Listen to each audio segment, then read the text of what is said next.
Chapter 1, Mesmerized. Sitting in his room on a beautiful 4th of July night, a 7-year-old boy sees his alarm clock glow 9:29 p.m. out of the corner of his eye. Seemingly tuned out from the world, the boy is sitting in the dark in a computer chair, with his knees slightly bent, resting the bottoms of his feet on the edge of the desk in front of him. Looking downward, the boy's long locks of blonde hair drape around his face with his smile brightly lit up, lime green, that's projecting from the iPad in front of him, which seems to light up the room with the same green glow. From his open window on the 10th floor, he feels a cool breeze on his face and hair, coming through the curtains, causing them to flutter. Suddenly, his head pops up as an odd sound fills the sky outside the open window.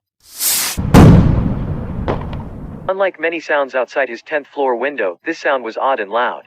Curiously, his head turns toward the window as he pushes off the desk with his feet. Riding his chair, he rolls across the room toward the open window until he bumps into the windowsill, coming to a stop. Leaning toward the window in curiosity, he sticks his head out to investigate. A super loud explosion goes off outside his window.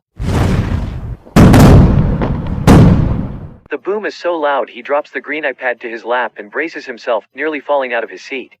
Surprised and curious, he quickly looks out the window to see what's happening. Then another. The boy is taken back a bit. His big blue eyes widen with excitement and curiosity as fountains of bright colors begin filling the sky. His hair blows wildly in the wind as he watches the skies explode with more bright lights of every color.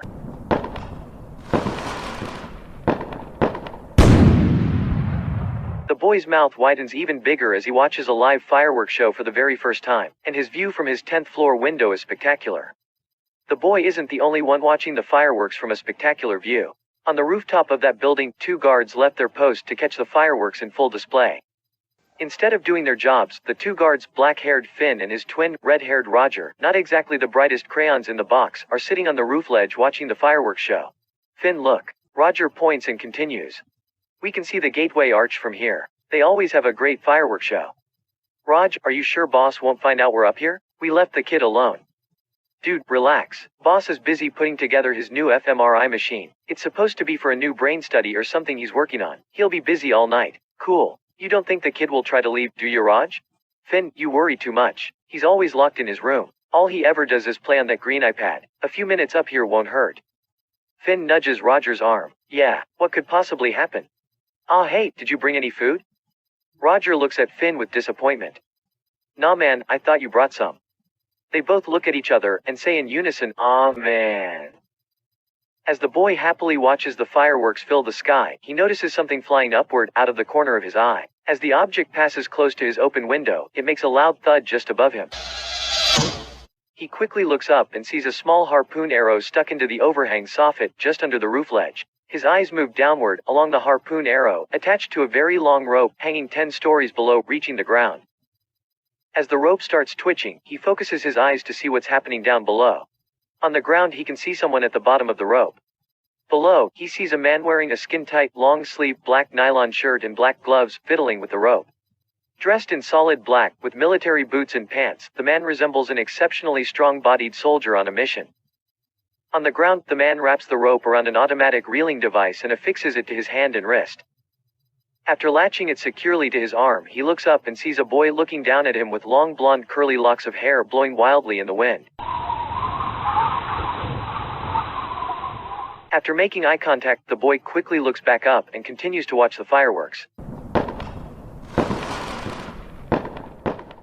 Once seeing the boy's face, the man presses the button on the hand grip and is immediately propelled up the rope.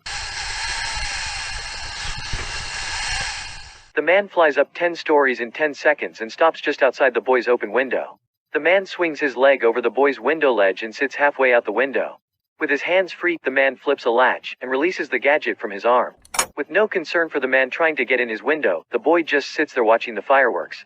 The man enters, squeezing his way in between the boy's chair and the windowsill, nudging the boy over, while the boy pays no attention to his forcible entry. The boy begins rubbernecking his head out the window to keep watching the fireworks as his chair gets nudged away from the window. To keep from missing anything, the boy now must view the fireworks from a sideways position, looking out from the side of his window.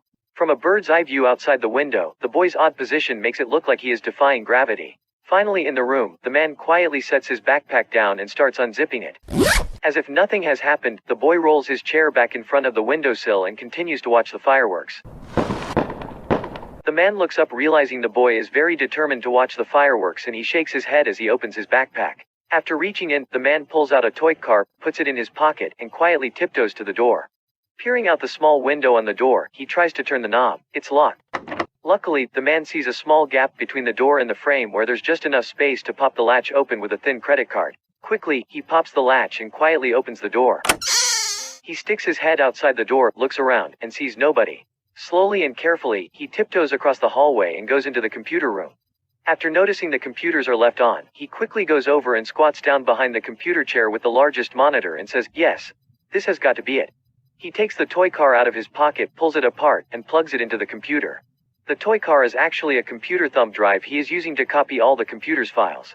After opening the main computer drive, he looks at his watch and says, "This may take a minute." As it begins downloading, he stays low and pokes around the lab to see what else he can find. Almost a minute goes by when a soft beep alerts him that the files are copied. He swiftly goes back to the computer and then presses a few keys, which permanently deletes all of the main computer files from the system. With a big smile, he says, "Surprise!" Looking back at his watch, he knows that he's got to leave quickly. Without hesitation, he grabs the thumb drive and tries to pull it out, but it's stuck. His eyes open wide as he begins yanking and tugging hard. After applying stern force, it finally comes free. The surprised release of the drive during his forceful yank causes him to lose his balance and his body is thrown backwards. He lands against the table behind him, knocking several glass beakers to the floor. Immediately he knew someone had to have heard it, so he scurries to regain his footing.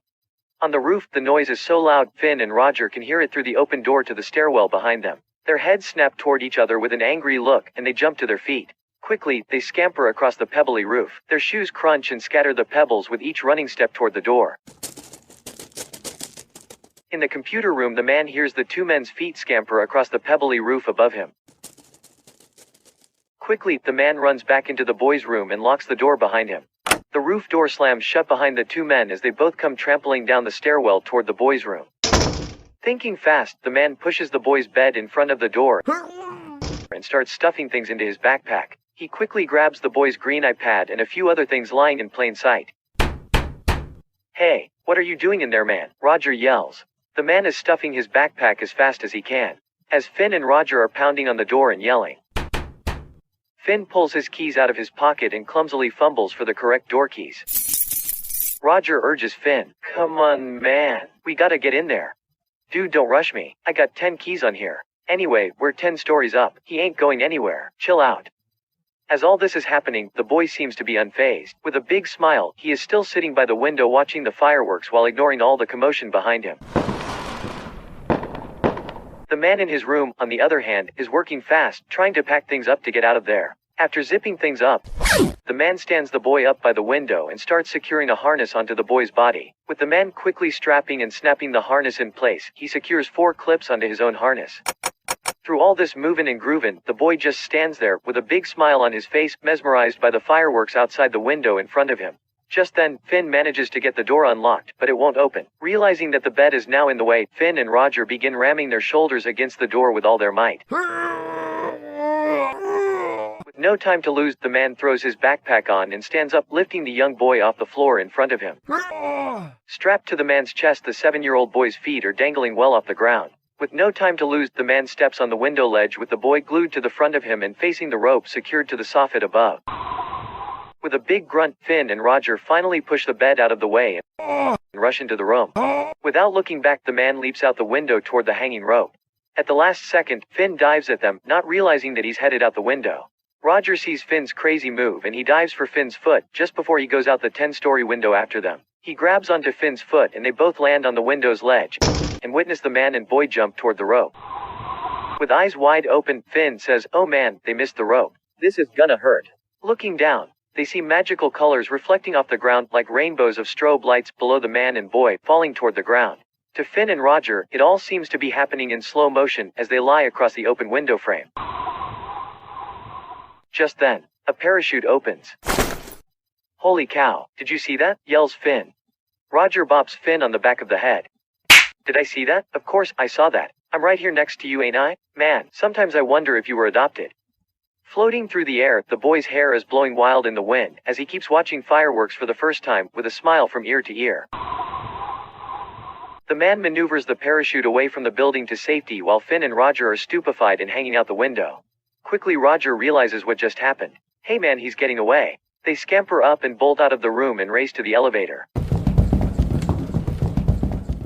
The man maneuvers a soft landing in the grass and quickly unhooks the parachute. With the boy still strapped to him, he holds onto him tight and runs as fast as he can into the adjacent woods. On that July 4th night, the sparkling sky causes trees and brush to cast many moving shadows that create the perfect camouflage to hide. The front doors of the building fly open, and Finn and Roger come running out. They stop and look around with nervous curiosity. Roger turns to Finn and points left. You go that way and yell if you spot them. Finn shakes his head up and down as they turn and head in different directions around the building. They avoid the woodsy area by the building because all they can see is flashes of light and shadows everywhere. Finn and Roger are crouched down, hastily looking around the building.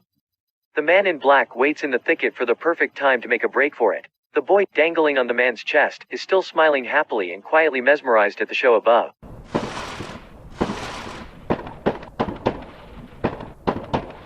Just as Finn and Roger turn and go behind the building, the man goes for it. He quickly uncovers some brush and steps upon an off-road four-wheeler he has stashed in the brush. With one kick start, he fires up the getaway machine and dumps the clutch. The engine screams as the machine darts out of the bushes. A camouflage Suzuki LT500 Quadzilla four-wheeled motorcycle rockets from the bushes. Finn and Roger hear it and come running. As the Quadzilla roars from the bushes and pounces on the gravel drive, the man steers it away and hammers the throttle, creating a machine gun of gravel and rocks that bombard Finn and Roger. Finn yells, "Look out, man!" Immediately, they attempt to shield their faces and look away from the bombardment of rocks as the Quadzilla blasts down the gravel drive. During the rapid fire of rocks, Finn and Roger turn their arm-shielded faces away, run to their car as fast as they can, and dive through opposite windows.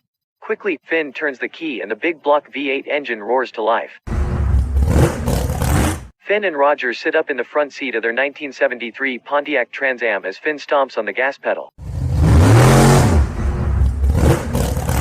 With the engine RPM near the red line, and the engine screaming, Finn throws the shifter in first gear and sidesteps the clutch. The clutch pedal smacks the 4-speed rock crusher transmission as fast as humanly possible. The tires instantly spin so fast, the car whips around 180 degrees, launching the car sideways down the gravel drive after them. Finn turns onto the main road with the tires burning rubber against the pavement, and the rear of the car fishtails in classic hot rod fashion. Quickly the road fills with a thick cloud of tire smoke as the car straightens up and accelerates hard after them.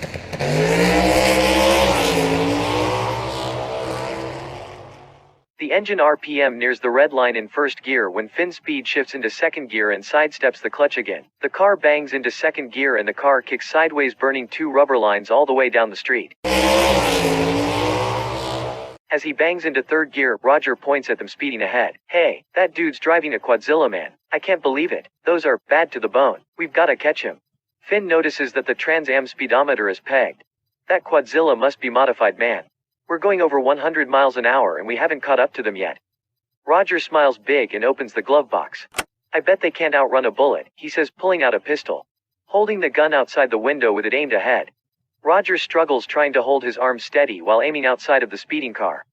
The 100-mile-per-hour wind makes it exceedingly difficult to hold the gun steady.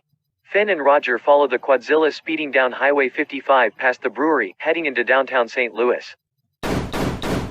3 shots ring out. Hearing the shots behind him, the man leans forward using his strong wide body to cut through the wind and protect the boy. 3 more shots ring out. Hoping the 6th shooter is out of bullets, the man quickly exits the highway and speeds into downtown. Just ahead he sees the crowds watching the fireworks and drives toward them, hoping to blend in quickly. They slowly ride down Market Street, past the fountains, and head toward thousands of people gathered under the Gateway Arch watching the fireworks high above. They stop at the north leg of the arch, and he hops off the Quadzilla with the boy still strapped to him. He holds him tight and quickly walks into the immense crowd of people watching the fireworks show overhead. As they walk further into the crowd, the boy's head is tilted way back, now resting back on the man's shoulder. For the boy, he is witnessing one of the best fireworks shows in the country. His eyes are wide with delight as the sky sounds like dynamite blasting overhead.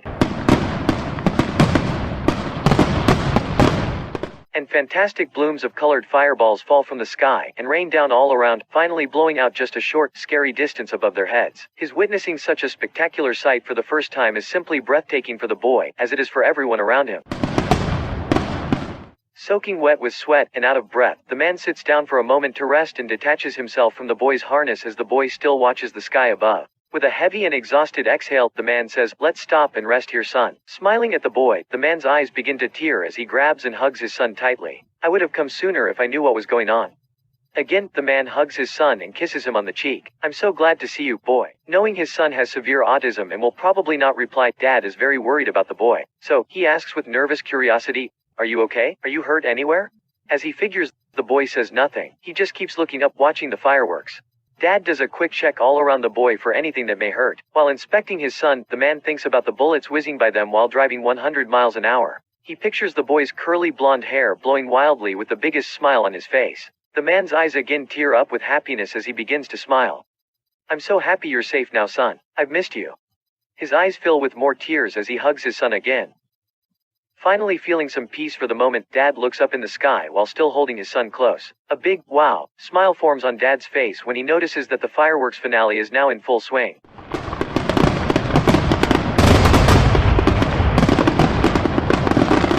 Sonic booms begin filling the sky with multiple explosions.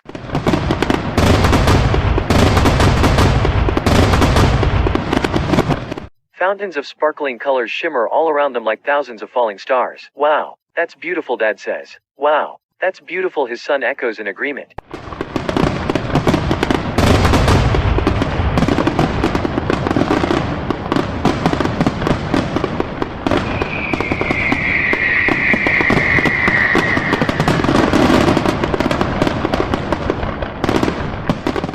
After the last sparkling fountain falls from the sky, a World Series sounding cheer fills the air. The immense crowd starts to leave, and Dad grabs the boy's hand, and they walk back to the quadzilla. Sitting on the seat with his son, Dad looks around for the first sign of trouble as he hooks the harness back up. They motor off slowly to be safe and not bring attention. Dad drives down Broadway, then through the city streets, when he starts feeling a pain in his side. He reaches down and sees blood on his hand. "Hold on, boy," he says loudly. Dad quickly accelerates, hoping to find a safe place to check things out. The pain is getting stronger as he's beginning to feel much weaker than he realized. He accelerates faster, frantically looking for a safe place. Just ahead, Dad spots a big, beautiful church with a huge cross on top. Not knowing if he can make it, Dad steers right for the church's doors.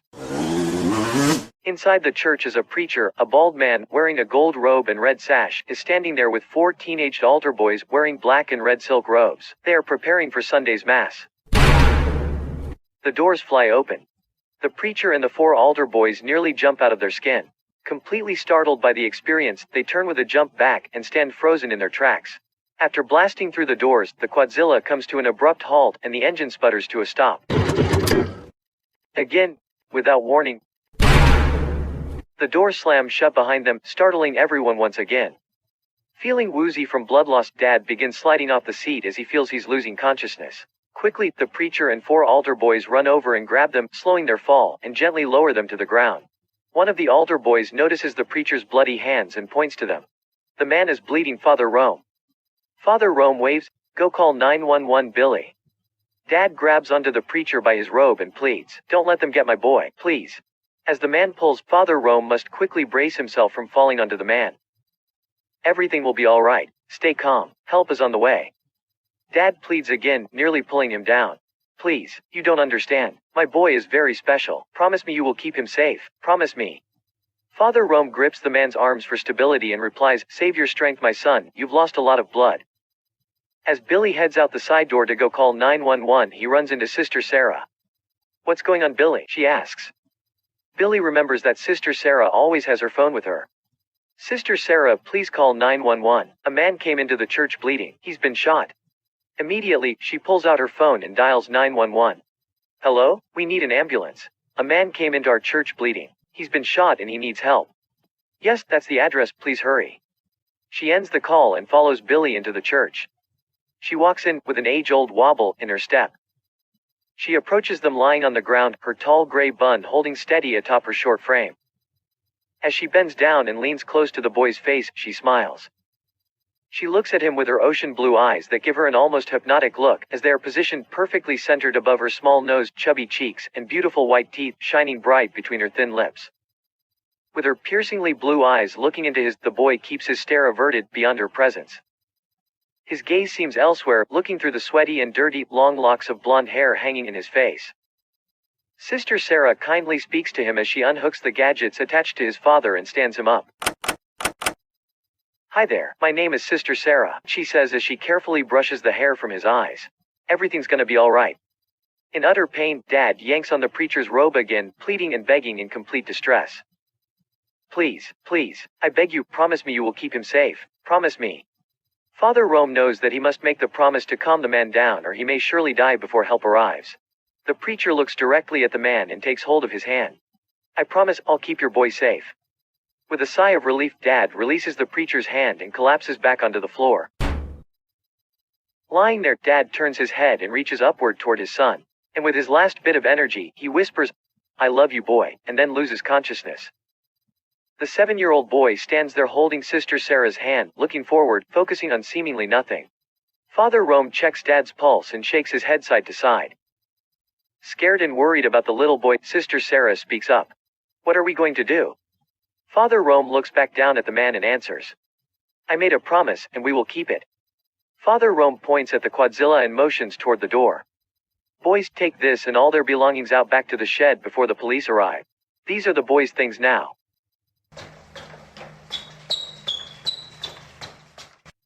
"Sister Sarah, please take the boy to get cleaned up." Nervously, Sister Sarah turns away and shepherds the boy across the back of the church and through the side door as sirens get louder outside the church. The first policeman arrives on scene riding an undercover motorcycle. He pulls up to the church on his fat tire chopper, with long 45-degree raked forks, and a red flame tank.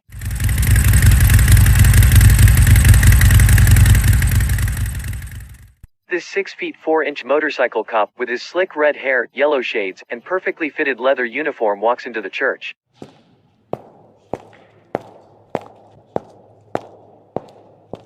Just inside he sees Father Rome knelt next to a man that appears to be dead. He hears Father Rome reading from the Bible he's holding. In the other room, and out of sight, Sister Sarah is walking down the back hallway with the young boy. When she hears the police officer come in, and the ambulance arrive, she stops to listen. The officer whips out his notepad and starts writing down everything he sees as the paramedics rush into the church. The officer observes a man with a very dirty face, lying on the floor with an apparent gunshot wound in his side. His pants and shirt are drenched with sweat and blood. The paramedics check his pulse and start CPR. Quickly, they move him onto a stretcher and take him away. The policeman looks over at Father Rome and says, "Preacher? My name is Detective Stephen Rice. What's your name, sir, and can you tell me what happened?" "I'm Father Rome. A bleeding man came into the church and died on the floor." Detective Rice scratches his head to his obvious vague reply. "You were kneeling next to him reading from the Bible when I walked in. Did the man say anything before he died?" Father Rome takes a long deep breath, thinking carefully about his answer before replying. "A man's confession is protected by the sanctity of the sacrament, but I promise you, he said nothing about who shot him." Detective Rice looks over his notes. "I was told a woman called 911. Who is that?" In the distance, Father Rome hears the door in the far hallway close, and he knows that Sister Sarah left when she heard him. Sister Sarah made the 911 call. She left this room a few minutes ago. She won't be available tonight, it is very late. Detective Rice's radio crackles to life and the dispatcher announces, "Be advised, we've spotted the red Trans Am that was last seen shooting a gun on Highway 55. Quickly, Detective Rice hands Father Rome his card. "Thank you for your time, sir. I gotta run. Please have Sister Sarah give me a call tomorrow." Father Rome waves the card at Detective Rice as he hurries out the door.